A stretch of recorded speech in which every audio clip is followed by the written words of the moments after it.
Les gars comme Bobby Witt Jr., là, Eli De La Cruz, puis c'est ça l'avenir du baseball actuellement. Là. Puis on en voit de plus en plus dans chacune des équipes. Tu sais, avant, tu peux les compter sur les doigts d'une main, là, ces joueurs. Là. Mais là, chaque équipe en a 2 et 3. Là. Marc, juste une petite parenthèse. C'est pas l'avenir, c'est le présent du baseball. C'est ça maintenant. Là. Au jeu!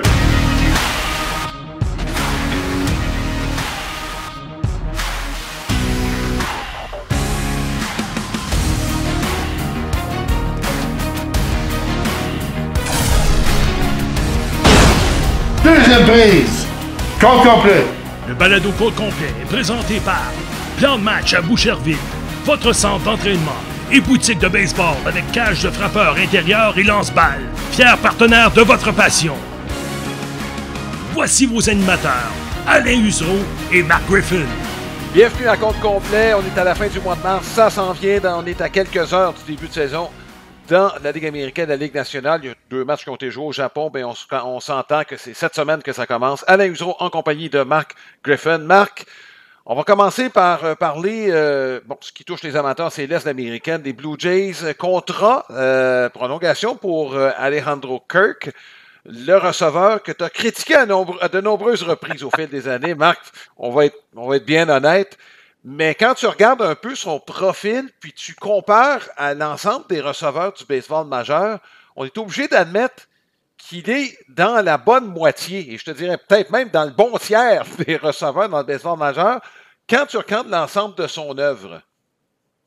Ben, écoute, moi, là, ce que je critiquais, Alain, là, pour employer le mot que tu as utilisé, c'est que je critiquais le fait qu'on le mettait comme dans le cœur de la formation du rôle offensif. Mm-hmm.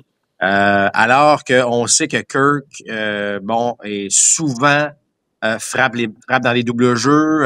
C'est ce qu'on appelle dans le jargon là, un rally killer. Là, excusez l'expression, mais le genre de gars qui vient. Alors, il faut être capable de selon moi, bien le placer dans un rôle offensif. Tout ça pour dire que effectivement, de toute évidence, avec le départ de Jansen l'année dernière, il devenait le numéro 1.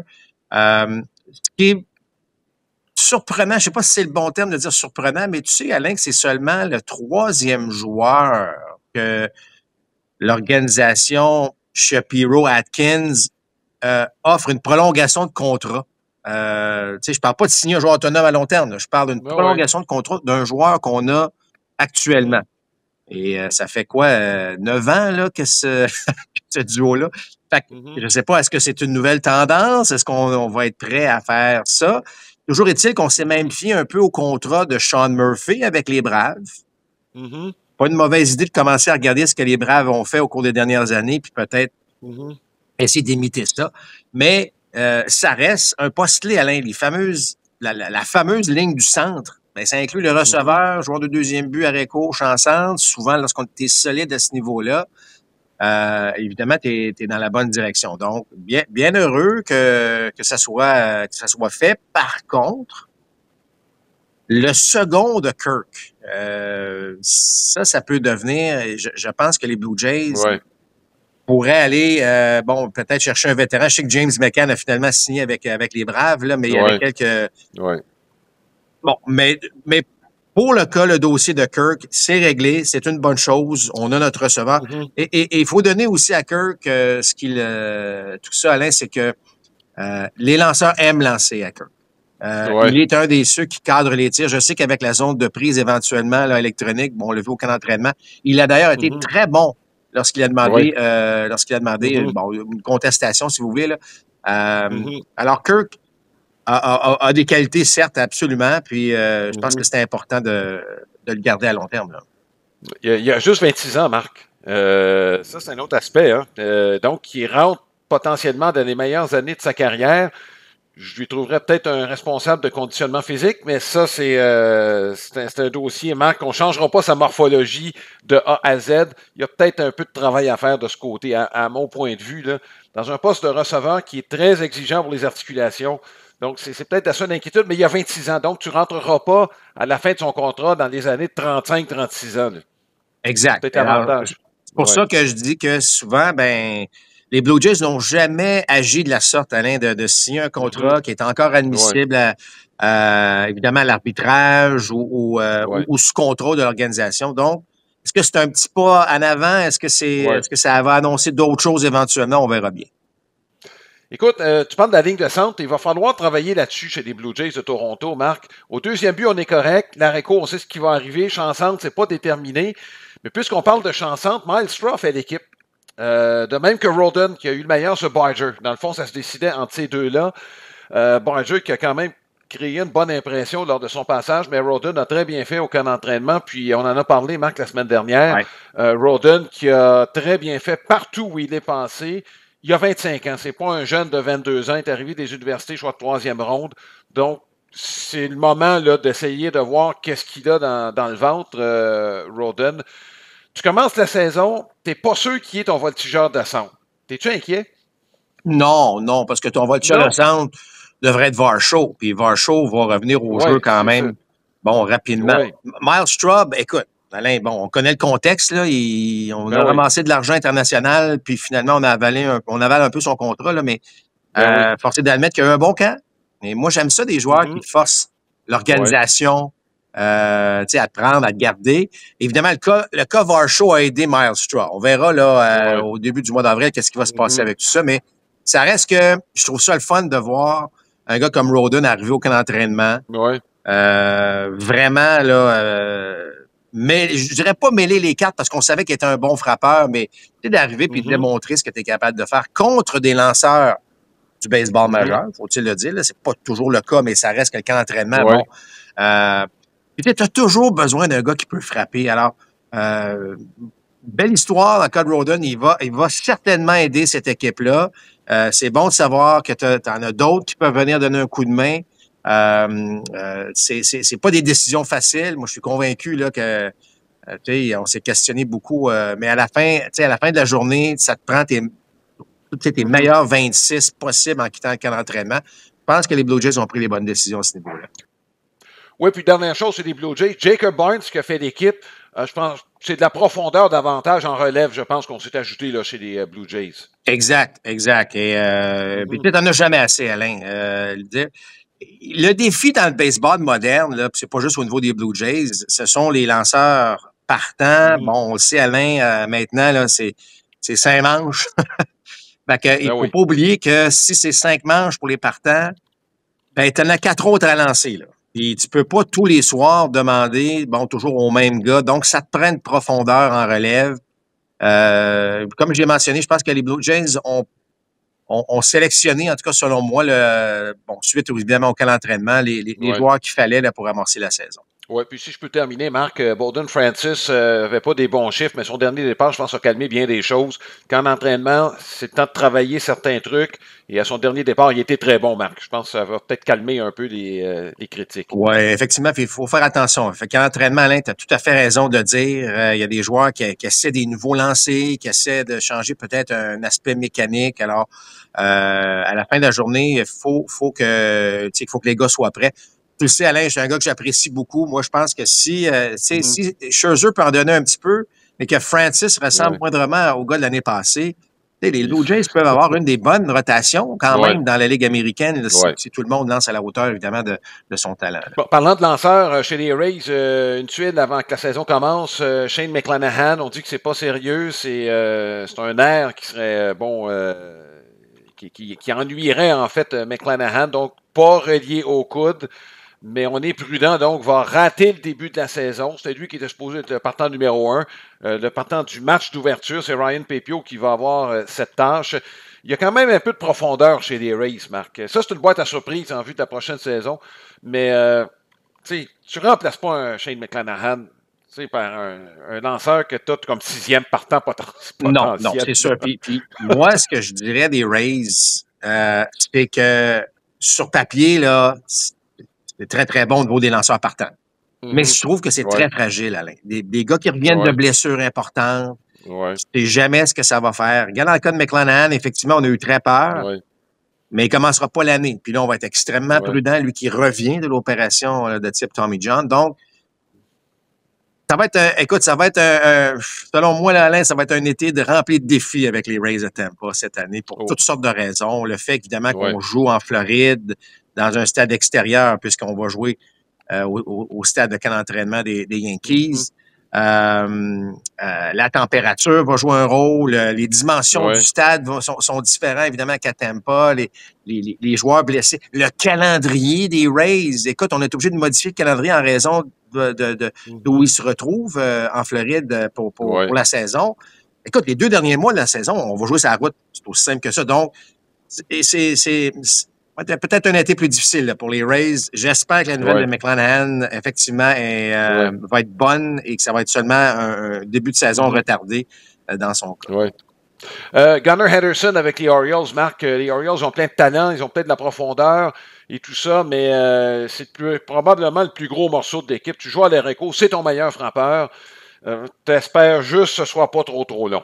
Oui, exact. Puis effectivement, tu l'as bien dit, Alain, on a beau avoir du talent dans cette équipe-là, ça va frapper assurément, mais ça reste que le gars sur qui tu comptes, il n'est pas là pour commencer la saison. Est-ce que ce sont les Blue Jays qui vont en profiter, eux qui amorcent la saison face à Baltimore? Mais ça reste que tu veux pas...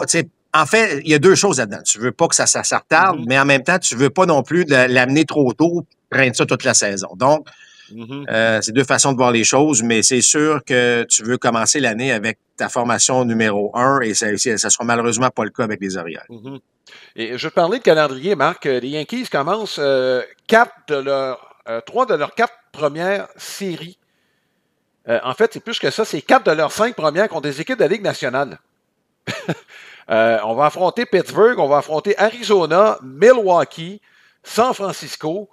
Bon, ce sont des aléas du calendrier un peu. On va se retrouver sur le chemin des Diamondbacks qui, Marc, pourrait être une des grosses surprises, moi, cette année. Je pense qu'ils ont des chances de dévancer dans le jeu, mais ça, on pourra en parler de toute façon. C'est cette semaine qu'on fait nos prédictions et nos analyses là, à RDS. Mais c'est un début de saison un peu bizarre là, pour les Yankees de New York. Je ne sais pas qui fait le calendrier, là, mais... Ben, c'est ce qui pourrait les favoriser, là, parce que, bon, même si Pittsburgh, on va devoir affronter un gars comme Skeens, évidemment, ça reste un calendrier qui, selon moi, est un petit peu plus favorable aux Yankees, mais à la fin de la saison, il faut que tu en joues 162. C'est juste que si tu commences fort, ça peut te donner un élan pour la suite des choses, alors que si tu commences un calendrier qui est très difficile, puis que là, tu te retrouves avec, je sais pas, moi, 4 victoires, 10 défaites, et là, tu as du rattrapage que tu fais pendant un petit bout de temps. Ceci étant dit, tu as raison de mentionner les Diamondbacks. Et les Diamondbacks ont un peu retardé le départ de Corbin Burns pour qu'il affronte les Yankees. Je ne sais pas si c'est la raison principale, Alain, mais ça reste que c'est un drôle de hasard. Alors, Burns qui devrait affronter les Yankees. Donc, Burns qui n'amorcera pas. On en a parlé du fameux sujet du lanceur du match d'ouverture.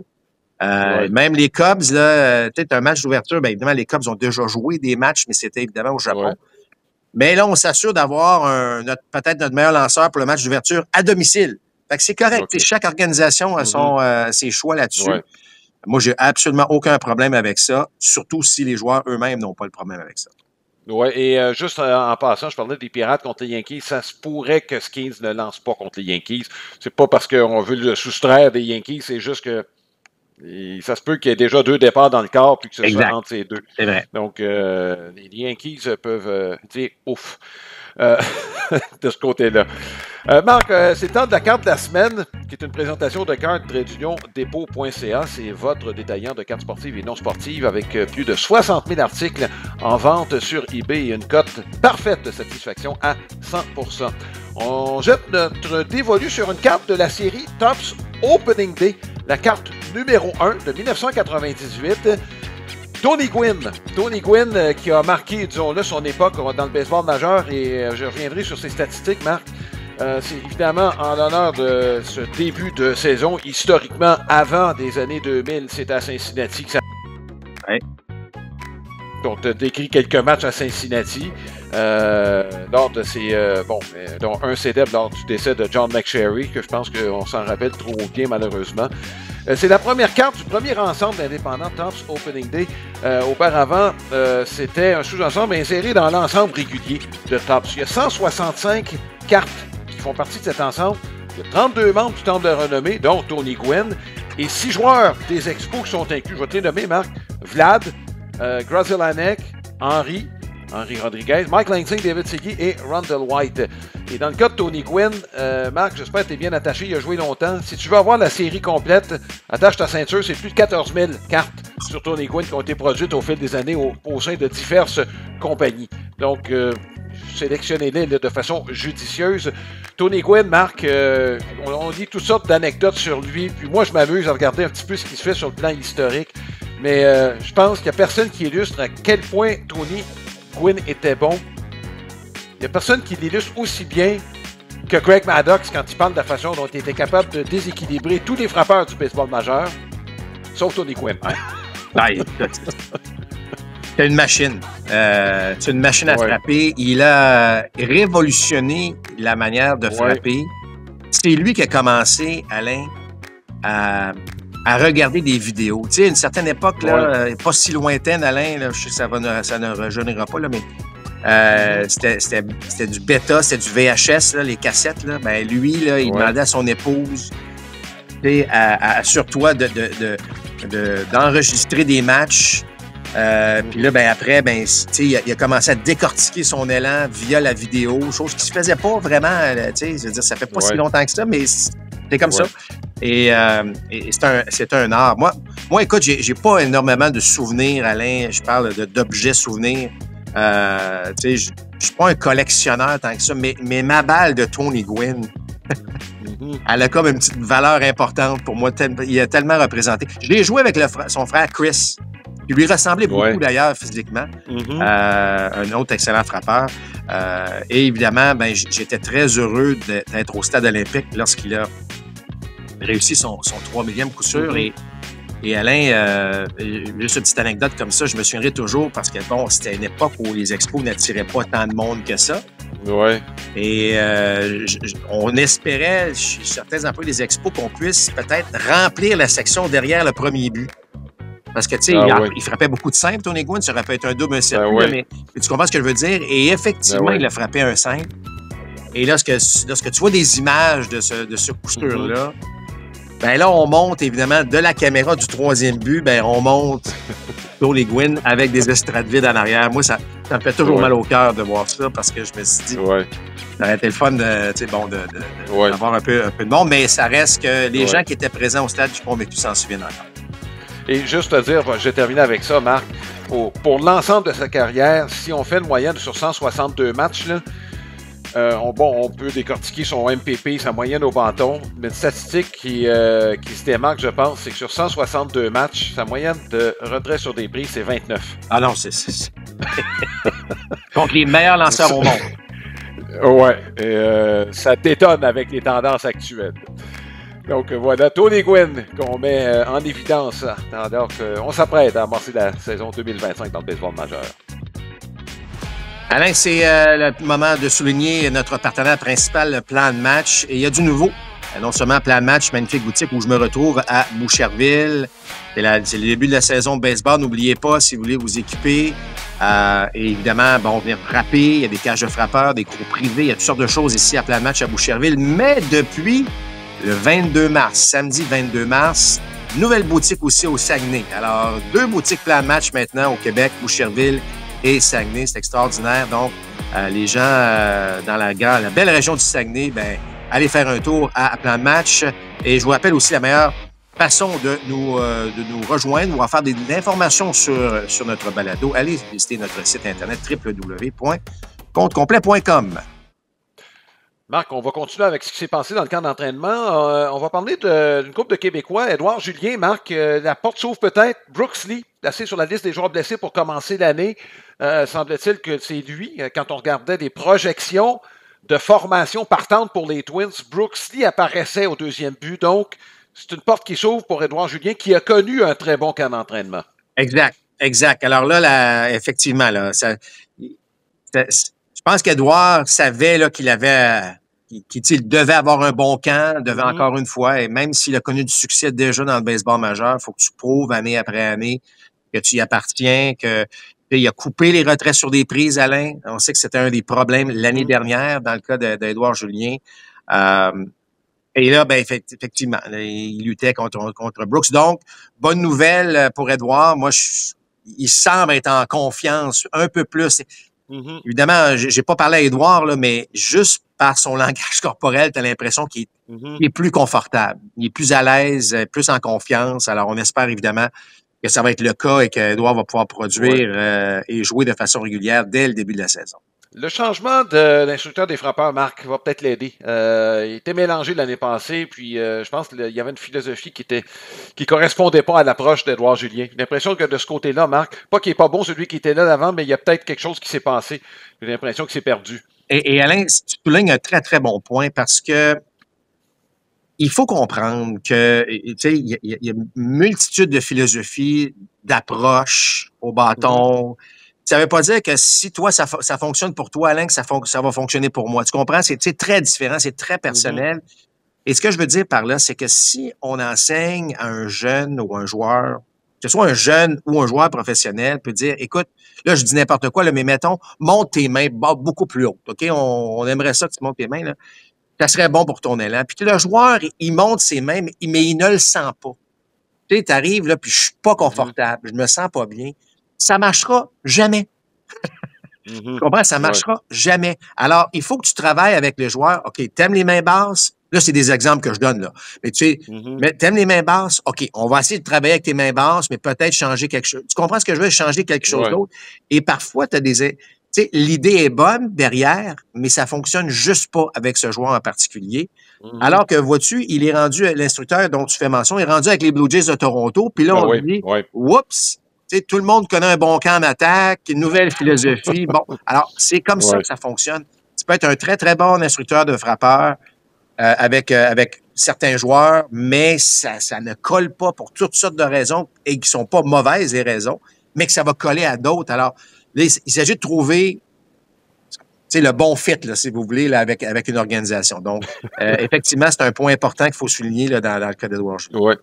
Et il y a deux choses, Marc, là-dedans. Tu parles de confort dans ta position, effectivement. Tu sais, Matt Olson qui a les deux mains par-dessus le marbre, il n'y a personne de pareil, là. Ben, c'est ça. Je veux dire, tu peux pas avoir la même philosophie avec Stephen Kwan qu'avec Kyle Schwarber. Et je vais te donner un exemple, Alain, que j'ai vécu moi-même. Reggie Smith était instructeur des frappeurs avec les Dodgers. Et Reggie Smith allait parler à Mike Piazza et Eric Karros, deux frappeurs droitiers de puissance. Puis là, il s'en venait me voir, moi, puis Tony Gwynn, deux frappeurs gauchers qui utilisaient leur vitesse. Fait que c'est sûr que je ne pouvais pas développer le même type d'élan qu'un Mike Piazza ou d'un Eric Karros ou d'un Raul Mondesi. Alors que, tu sais, nous autres, on est un style qui est très différent, qui n'est pas du même côté, puis c'est pas pareil, frappeur droitier puis gaucher, là, en tout cas. Tout ça pour dire que, alors, c'est sûr que ça colle mieux, ça colle. Reggie Smith, tu te rappelles de Reggie, Alain, là, ça collait plus à Eric Karros puis à Mike Piazza, tu comprends que. Moi, c'est avec Tony Gwynn que j'aurais voulu travailler. Oui. Et puis, je vais juste finir, Marc, le confort de position. Il y a un très bon frappeur qui avait dit, c'est son premier conseil, installez-vous confortablement au marbre. Ça me fait tellement rire parce que là, c'était Rod Carew. Je veux dire, lui, il se sentait confortable dans sa position. Il n'y a personne qui pouvait s'installer comme lui. Là. Il n'y a personne qui a jamais imité Rod Carew après. Non, c'est ça.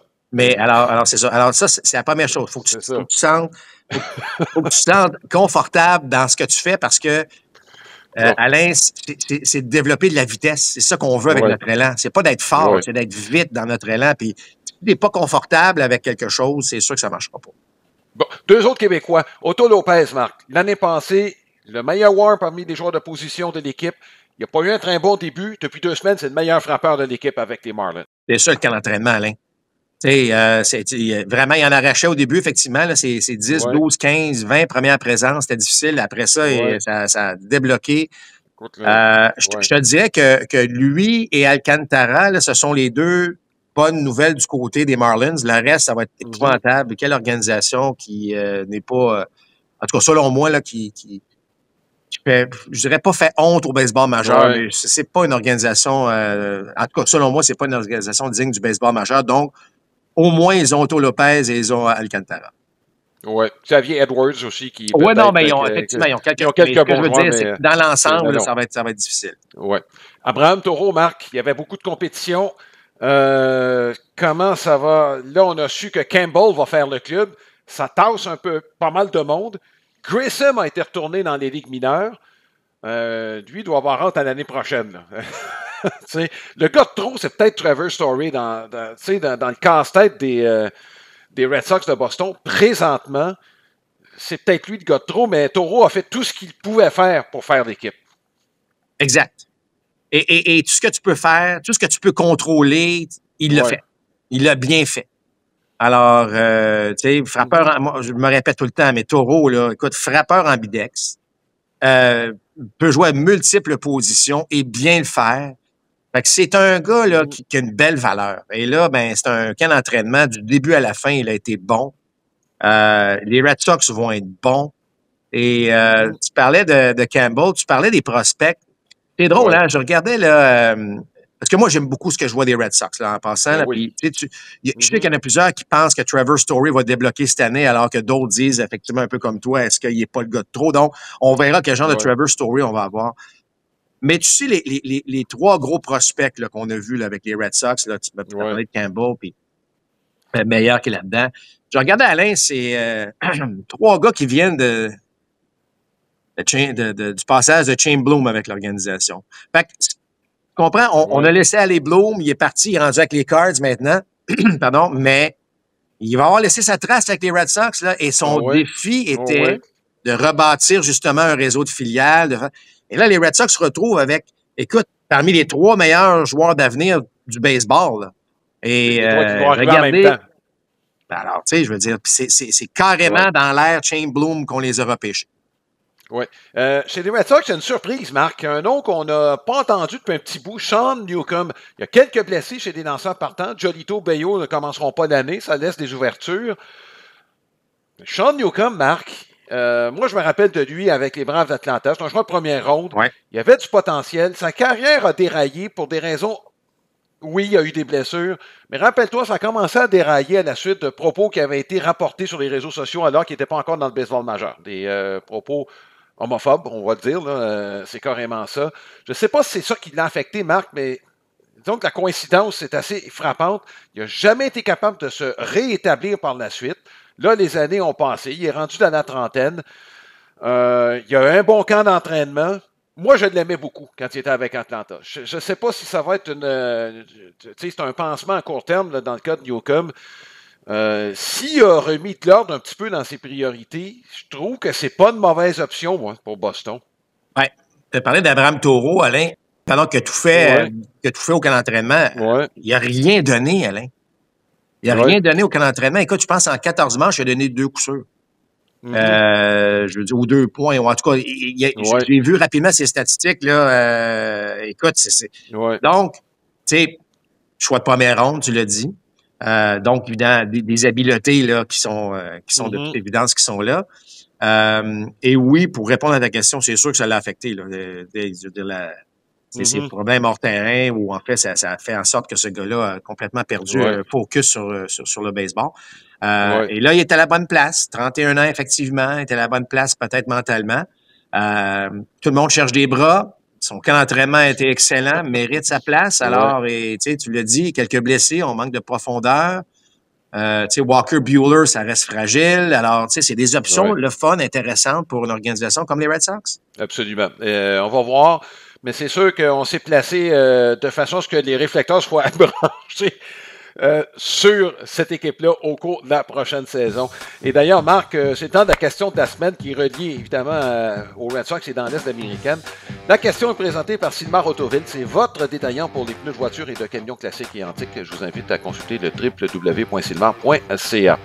C'est pas compliqué, là. Qui va remporter le titre de la section Est de la Ligue américaine? On vous demande d'envoyer vos commentaires sur cette question sur notre page Facebook, facebook.com/complet, compte complet balado. Il y a notre site internet directement, comptecomplet.com. Quant à nous, nos prédictions, on va les garder pour nos émissions d'avant-saison, Marc. Ce ne sera pas tellement long. Je peux déjà vous le dire, là, c'est très bientôt, mardi, mercredi, qui sont diffusés. On aura plus de détails, évidemment, à la fin de ce balado présenté à RDS. Alain, ce qui est important de comprendre là-dedans, là, c'est que, honnêtement, dans cette division-là, il y a quand même potentiellement 4 équipes qui pourraient Aller chercher là, 90 victoires, 11 victoires. Je parle pas de 97, 98 victoires. Là, je te parle. Alors, là, il y a un mélange. Ça peut être très serré cette année là, dans cette division-là. Oui, je comprends que c'est les Rays là, que tu exclus du groupe de 90 victoires là, pour cette année, même si ces Snowro ont l'habitude de nous jouer des petits tours, mais... mais cette année, je suis moins certain. Le Citron, peut-être que cette année, il en reste un peu moins qu'il en restait. Donc, vos prédictions, qui va terminer premier? Et on vous invite donc à vous prononcer là-dessus, sur nos différentes plateformes. C'est notre segment au cercle d'attente et on vous encourage à la lecture. Et la lecture, pourquoi pas, portée sur le sport et sur le baseball. Baseball Bob, c'est exactement l'endroit où vous devez aller. www.baseballbob.ca. Des livres écrits. Bob McDuff, qui est notre bon ami à Trois-Rivières, là, qui a conçu plusieurs livres destinés aux enfants avec des histoires passionnantes sur le baseball. Et on l'a mentionné à plusieurs reprises, il y a plusieurs livres de plus en plus qui sont disponibles, écrits sur le sport et sur le baseball. La littérature là, s'enrichit au Québec sur ce sport. Donc, on vous invite et pourquoi pas vous initier avec les Baseball Bob, les livres de notre ami Bob McDuff. Et on va s'arrêter sur notre portrait de certaines attentes sur Aaron Judge. Aaron Judge marque, je crois, premier rond des Yankees de New York. C'est un athlète, dans le vrai sens du mot, excellait au football, pas de misère à le croire. Au basketball, pas de misère à le croire non plus. J'aurais pas voulu être sous le panier avec Aaron Judge, pas seulement grand, il est bâti, tu l'as déjà vu en personne, tu peux en témoigner, Marc. Et évidemment, il a choisi le baseball, ça a été son bon choix. D'arriver dans le baseball majeur, ça n'a pas été facile, Marc, rappelle-toi, en 2016, c'est environ la moitié de ses présences au bateau qui se soldaient par des retraits sur des prises. 2 fois dans sa carrière, Marc, moi c'est ça qui m'étonne dans sa carrière, 2 fois il a réussi à s'ajuster. À la suite de sa première saison, et rappelle-toi, Marc, après son année recrue, rappelle-toi, les 2 années suivantes, avec de la difficulté avec les balles rapides, les circuits, mais plus souvent qu'autrement au champ opposé, t'es plus capable de tirer la balle. Puis là, depuis 2 ans, il est redevenu un des meilleurs frappeurs du baseball majeur. Tu parles d'ajustement, je pense que c'est un bel exemple. Écoute, puis là, tu combines force, puissance, physique imposant avec un gars qui est capable de s'adapter, de s'ajuster. Là, ça donne le joueur qu'on voit depuis quelques années avec les Yankees. Il est tellement, il est tellement bon dans tout ce qu'il fait. Ce qui est important, c'est que là, même, il a évité les blessures parce que, on se demandait si un corps comme ça, c'était bon pour le baseball, dans le sens que, est-ce que physiquement, c'est un sport qui, finalement, crime, il a réussi à faire, contrairement à son coéquipier Giancarlo Stanton, là, mais ça reste que Judge, c'est une très belle histoire. C'est l'histoire d'un athlète qui est allé, évidemment, à l'université. Il est arrivé dans le baseball majeur à 25 ans, là. Je veux dire, Judge est arrivé un peu comme, on faisait une certaine époque. Tu arrivais dans le baseball majeur, tu passais tes années universitaires, tu passais tout dans la ligue mineure, puis là, tu arrivé à 24, 25 ans dans le baseball majeur. Là, évidemment, ça a changé beaucoup dans le baseball moderne où tu as des jeunes qui arrivent plus tôt. Mais puis, l'exemple parfait d'un athlète complet qui a joué au football, qui a joué au baseball, qui a joué au basketball, fait que moi, je trouve que Aaron Judge est un exemple à plusieurs niveaux d'excellence. Oui, ça va l'aider d'être au champ droit. Je pense que c'est le genre de décision que les Angels auraient dû prendre avec Michael Trout bien avant, je pense. Et Marc, il est allé à l'université, il a été repêché à l'issue des écoles secondaires par les Aces d'Oakland, l'équipe du coin. Mais tardivement. On savait que les chances de le mettre sous contrat étaient assez minces, en fait, tellement loin qu'aujourd'hui, il ne serait pas repêché. Là, probablement 32e ronde. Là, dans le cas des Aces d'Oakland, c'était en 2010. Marc, la semaine passée, on a parlé des problèmes au monticule de certaines équipes, des blessures, notamment des Rangers du Texas. Comme par hasard, on a mis sous contrat un vétéran qui était encore disponible. C'est Patrick Corbin. Je ne peux pas dire qu'il s'est distingué au cours des dernières années, sinon par le fait qu'il n'a pas été blessé et qu'il n'a pas manqué de tour au monticule. Donc, il va donner des manches. Il s'est distingué par le fait que c'était probablement un des pires contrats signés, mais sinon, le fait que, écoute, c'est correct. Lanceur gaucher, je veux dire, Puis là, on en a vu une couple, des vétérans lanceurs là, signés tard. inévitablement les blessures auquel entraînement, on veut un vétéran. Il y a peut-être des jeunes lanceurs, des jeunes bras dans notre organisation qui ont peut-être pas réussi à se tailler une place encore. On veut les faire patienter un peu. Alors, c'est pas normal. Même, je vous dirais que c'est la norme là, de voir ces vétérans lanceurs-là signer tard là, au mois de mars. Marc, il y a Cal Gibson, ça va à Baltimore. Là aussi, on a des problèmes, encore des blessures. C'est Grayson Rodriguez, évidemment, qui est au centre des préoccupations des Orioles au Monticule. Donc, Gibson revient à Baltimore. Il n'est pas en terrain inconnu. Exact. Et ça vaut quelque chose. Le seul élément dans ça, Alain, c'est que là, il est tard en mars. Puis là, il faut que tu rebâtisses un peu. Tu as beau peut-être entraîné chez vous ou avec un, tu sais, peu importe. Ça reste que là, tu peux pas me mettre carrément ces gars-là dans la rotation en commençant. Donc, il va y avoir un petit processus, évidemment. Mais Alain, combien de fois qu'on le dit, là, surtout dans le baseball d'aujourd'hui, tu as besoin de bras, tu as besoin de lanceurs, puis là, un ou deux tombent au combat. Là, soudainement, on est mal pris. Tu regardes les Yankees, là, je veux dire, ils sont un peu plus mal pris. Les Yankees sont peut-être à une blessure près à un autre lanceur de se dire, hey, là, on est vraiment dans le trouble. Tu sais, fait que t'en as besoin de lanceurs. Là. Alors, c'est correct. Moi, j'ai pas de problème, sauf que c'est ça. Ça teste la profondeur de l'organisation en termes de lanceurs partants, surtout. Et je vais y aller, pas d'une prédiction, Marc, mais je pense. On parlait des Yankees au Monticule, peut-être besoin de profondeur. Là. Ils vont affronter les Rays dans pas long. Si ça leur tente d'avoir Jordan Montgomery, là, je pense pas que ça va leur coûter si cher que ça. Ben, non, parce que je suis convaincu que les Diamondbacks sont prêts à payer une partie du salaire. Écoute, c'est ça. Il est en relève, là. Il n'a pas fait l'équipe comme partant à Jordan Montgomery. Lui, un changement d'air serait probablement très bénéfique. Mais encore là, moi, là, si je suis les Diamondbacks, là, tu l'as dit tantôt, là, c'est une équipe qui pourrait surprendre dans la nationale, certes dans la division Ouest, pourrait même talonner les Dodgers. On parle souvent de profondeur au monticule. Je sais qu'il coûte cher, mais tu l'as, puis si tu t'en débarrasses, il faut que tu payes au moins le 3/4 du salaire. T'es peut-être aussi bien de le garder, en tout cas. On verra ce que les Diamondbacks vont faire, mais on est en train de se bâtir une équipe pour aller en série. Non seulement faire les séries, mais aller loin en série du côté de l'Arizona. Oui, et la préoccupation des Yankees, Marc, serait peut-être aussi la masse salariale. On ne veut plus là, dépasser le seuil, pas trop en tout cas, de taxe de luxe. Là. Les Dodgers vont en payer une beurrée encore cette année.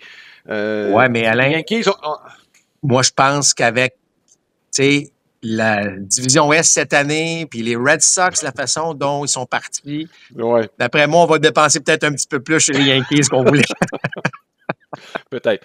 Une transaction intrigante, Marc. Nolan Jones qui retourne à Cleveland du Colorado. On parle de bon athlète, c'en est un bon, ça. Il revient là où il avait commencé sa carrière professionnelle. Ce qui est un peu ironique, c'est qu'il a été échangé pour Tyler Freeman. Du côté des Rockies, on aime sa polyvalence. C'est carrément ce qu'on recherchait. Dans le cas de Freeman, les Rockies recherchent beaucoup des joueurs qui se rendent sur les sentiers. On s'est dit, il y en a un qui va mettre la balle de l'autre côté à un moment donné au Colorado. Ça me prend des gars sur les buts lorsqu'on va frapper des coups de circuit. C'est pas maintenant, c'est vraiment la pensée qu'on veut chez les Rockies présentement.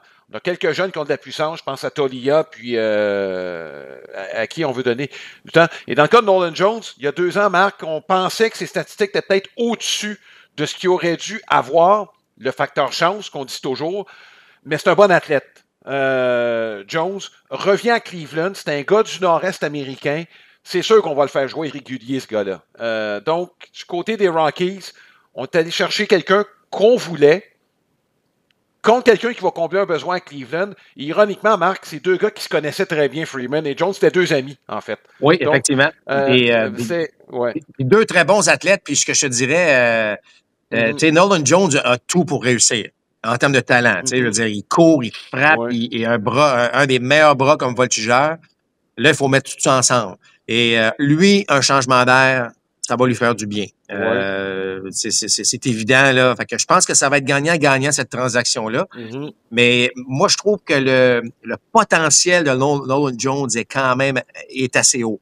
Et si tout débloque, là, ça peut devenir un très, très bon joueur de baseball. Très talentueux. Tantôt, on parlait d'Aaron Judge, là, d'un gars qui peut faire tout, là, à tous les sports. Nolan Jones en est un autre, là, qui a excellé dans différents sports. Alors, content de voir ça, moi, parce que les Rockies ont une pas pire équipe. Évidemment, en fait, je dis une pas pire équipe. Ils ont de très bons athlètes. mettez ça ensemble, ils ne lutteront pas pour la première place. Là. Mais ils ont de bons athlètes. Nolan Jones en faisait partie. C'est un petit peu le portrait qu'on recherche d'ailleurs du côté des Rockies. Mais c'est ça, un changement d'air va faire du bien. Il va se retrouver. Parce que Cleveland va avoir besoin d'attaque, Alain. On va avoir besoin d'attaque là, parce que on a perdu un gros joueur de premier but, puis ça ne se remplace pas facilement, ça. Oui, Marc, si je peux me permettre une remarque dans le cas de Nolan Jones. On parle d'athlète, c'est un gars qui a joué au hockey, qui excellait au hockey. Il a décidé de plus jouer à un moment donné en raison de commotion cérébrale. Puis comme joueur, si vous voulez savoir de quoi avait l'air Mark Griffin, ben vous regarderez jouer à Nolan Jones. C'est à peu près le même profil, le même genre d'athlète. Ouais, non, j'aurais aimé ça avoir son physique. Il est un petit peu plus grand et costaud, mais en tout cas, c'est gentil, très gentil de ta part. Ouais. Mais je suis pas loin de la vérité pour t'avoir vu jouer au baseball, puis un petit peu au hockey également. Marc, là, ça s'en vient et je veux pas qu'on fasse de prédictions, mais est-ce qu'il y a des choses que tu vas observer, des tendances en vue de la saison 2025 dans le baseball majeur? Là? Bon, écoute, chose certaine, Alain, je sais qu'un des problèmes, c'est la parité. On t'a parlé des Dodgers tantôt qui dépensent, puis que les Yankees sont un peu nerveux de devoir dépenser un petit peu plus. Alors, c'est sûr que, on a parlé des Marlins tantôt, que je trouve que c'est pas une organisation qui suit, mais ça reste que je regardais division par division. Il va y avoir des belles luttes. Il va y avoir des très belles luttes, et parfois même des luttes à 4 et même 5 équipes. Tu sais, je regarde les centrales. Enlève les White Sox cette année, mais ils s'en vont dans la bonne direction, là, dans le sens que, ils ont un paquet de jeunes. Mais je regarde la centrale, la nationale. Tu sais, je sais que les Cards, c'est plus difficile, mais tu sais, je pense pas qu'on va avoir une équipe qui va aller chercher, 95 victoires. Ça va jouer dans le 88, 89 peut-être victoires. Fait que si t'es 88, 89 victoires, tu peux peut-être te ramasser avec 4-5 équipes qui vont lutter. Fait que ça, je trouve ça le fun, là, qu'il y ait cette, qui peut avoir ces luttes-là. Même les Dodgers, on a parlé des Diamondbacks, les Dodgers, oui, tout le monde prévoit 100, 105 victoires peut-être, mais Diamondbacks peuvent peut-être aller en chercher 96, 17. Là, ils ont ce type d'équipe-là. Les Giants, ça va être déjà un petit peu mieux. Je pense pas qu'on va se rendre là, mais ça reste que c'est intéressant. Les A's d'Oakland sont pas mal meilleurs que tout le monde le laisse croire, selon moi. En fait, les A's d'Oakland, attention, ce ne sont plus les A's d'Oakland. Là. Ils vont jouer à Sacramento, mais ça reste que les Astros sont un petit peu moins bons. Est-ce que les lanceurs des Mariners vont tout faire? Tu comprends? Ce que je veux dire, c'est que j'aime le fait que là, on va avoir quand même des vraies courses cette année. Je pense pas qu'aucune équipe va réellement se détacher dans une division en particulier. Ouais, au-delà des prédictions et des forces des équipes, Marc, moi, j'ai l'impression que ce sur quoi je vais m'attarder, c'est vraiment la tendance vers la jeunesse. Tu sais, on a parlé au camp d'entraînement, on a vu plusieurs matchs, là, puis en 2 matchs de curling, j'ai quand même essayé de regarder un petit peu ce qui se passait dans le monde du baseball. Là. Puis, tu sais, la jeunesse, les jeunes athlètes, je pense qu'on n'a pas encore pris le virage complet, mais on est en train de le prendre dans le baseball majeur. Puis, tu sais, je pense que sur le plan financier, ça va commencer à apparaître. Je donne l'exemple des Phillies. Il y a beaucoup de trentenaires dans cette équipe. Autant dans les joueurs de position au monticule. Est-ce que ça va les rejoindre? Je peux dire la même chose des Dodgers. Je me demande si c'est pas l'année, à un moment donné, qu'on va prendre conscience que peut-être qu'on serait mieux de mettre notre argent sur les jeunes, puis tu sais, le virage, est-ce qu'il va se faire cette année? Moi, je ne suis pas sûr qu'on n'est pas loin de ce moment-là. Tu sais, c'est des tendances qui se font à long terme. Mais je me demande si on ne le remarquera pas davantage en 2025. Puis ces fameuses équipes-là qui ont mis beaucoup d'argent à long terme sur des joueurs, si ça ne viendrait pas leur exploser en pleine face, je ne te dis pas que c'est à la grandeur que ça va se faire. C'est juste qu'il y a certaines équipes qui pourront avoir de mauvaises surprises cette année là-dessus. Écoute, moi, je pense que le virage a déjà commencé, Alain. Puis, mais je suis d'accord avec toi, là, de le voir, là, de le voir prendre toute l'ampleur, là, ça pourrait parce que, tu sais, les gars comme Bobby Witt Jr., là, Eli De La Cruz, puis, tu sais, c'est ça l'avenir du baseball actuellement. Là, puis, on en voit de plus en plus dans chacune des équipes. Tu sais, avant, tu pouvais les compter sur les doigts d'une main, là, ces joueurs, là. Mais là, chaque équipe en a 2 et 3, là. Marc, juste une petite parenthèse. C'est pas l'avenir, c'est le présent du baseball. C'est ça maintenant, là. Exact. Puis je suis d'accord avec toi. Moi, je pense que les Phillies ont une très, très, très bonne équipe, mais là, il faut gagner cette année. C'est un noyau qu'on n'a pas gagné. Là, enfin, on s'est rendu en série mondiale, mais on ne l'a pas gagné. C'est cette année. Parce que là, après ça, ça va ressembler peut-être un petit peu. On en reparlera avec Alex, là, évidemment, Alex Agostino, là, mais on a quand même une très, très bonne équipe. Mais effectivement, là, on est au début de saison. Là. Puis là, on se dit, bon, ils ont une bonne équipe, ils ont l'expérience, ils ont ci, ils ont ça. Peut-être qu'à la fin de l'année, ça va avoir fait pouette-pouette, là, cette affaire-là, puis que finalement, effectivement, les vétérans n'ont pas performé ou il y a eu des blessures ou tout ça. Donc, mais moi, je suis d'accord, je trouve, puis tu sais, le camp d'entraînement, encore, m'a permis là, d'enchaîner encore plus sur ce que tu viens de dire. Parce que, tu sais, au camp d'entraînement, tu as tes réguliers qui jouent 2-3 manches, des premiers matchs, puis là, on va tirer ça à 5-6 un peu plus tard. Fait que tu as l'occasion de voir les jeunes de chaque organisation, tu sais, dans les manches. Je me rappelle, je faisais partie des jeunes à l'époque, puis, tu sais, on venait jouer la 7e, 8e, 9e, tout ça, puis mais là, je trouvais que ces jeunes-là qui arrivaient, là, ils étaient solides, là, des noms qu'on connaît beaucoup moins, là, puis des gars, puis là, je regardais, choix de 6e ronde d'une école inconnue, mais le gars, il est solide, là. Puis tu sais, mes gars sont présents dans des collèges américains, Alain. Inévitablement, le calibre est plus fort. C'est meilleur. Les athlètes sont encore mieux préparés. Les écoles, tu sais, on veut pas comparer des époques parce que c'est difficile de comparer ça, mais le baseball a beaucoup évolué. Le côté athlétique est très présent aujourd'hui. On met beaucoup l'emphase sur l'attitude. On veut plus des gars qui traînent tout le monde vers le bas. Alors, c'est le fun de voir ça. Puis, c'est les partisans qui vont gagner. Là. Ce sont les partisans qui vont bénéficier de voir ce spectacle-là devant nos yeux. Le grand défi, Alain, des prochaines années, ce sont les lanceurs. Qu'est-ce qu'on fait avec les fameuses blessures, jusqu'à où on peut se rendre, on en a parlé souvent. Mais sinon, le joueur de position, il est beau à voir en ce moment-là. Absolument. Absolument. Donc, écoutez, ça commence cette semaine. Et c'est le temps de vous présenter l'horaire des matchs de la semaine. Ben oui, ça commence à RDS. C'est une présentation de Leicester. C'est le choix numéro 1 des amateurs de baseball et des casse-croûtes depuis 1931. Que ce soit au stade, entre amis, devant la télé, devant un bon match de baseball, il n'y a rien qui bat le goût authentique de Hot Dog et Smoke Meat chez Leicester's. Donc, analyse des ligues américaines et nationales. Ligue américaine vous sera présentée ce mardi. C'est à 18h à RDS 2. Et le lendemain, ce sera l'analyse de la Ligue nationale à compter de 19h à RDS. Et comme on l'a fait au cours des dernières années, Alex Agostino, qui fait partie d'une équipe de recrutement des Phillies de Philadelphie, sera avec nous avec son expertise. Moi, Alain Usereau, en compagnie de Mark Griffin, on vous y invite. Et dimanche, ce sera le début de la saison de baseball à RDS. On sera là les dimanches soirs, les lundis soirs, les mercredis également, jusqu'aux séries de championnat cette année. Et dimanche, on aura un duel entre deux équipes qui sont qualifiées pour les séries de l'année passée. Les Padres de San Diego qui vont accueillir les Braves d'Atlanta. Dimanche, 19h à RDS 2. On se souhaite tous une excellente saison. Alain Usereau en compagnie de Mark Griffin. Merci à Martin Villeneuve à la technique et qui nous enrobe ce balado à chaque semaine. On vous souhaite une excellente saison 2025. À très bientôt. Balado compte complet vous a été présenté par Plan de Match à Boucherville, fier partenaire de votre passion.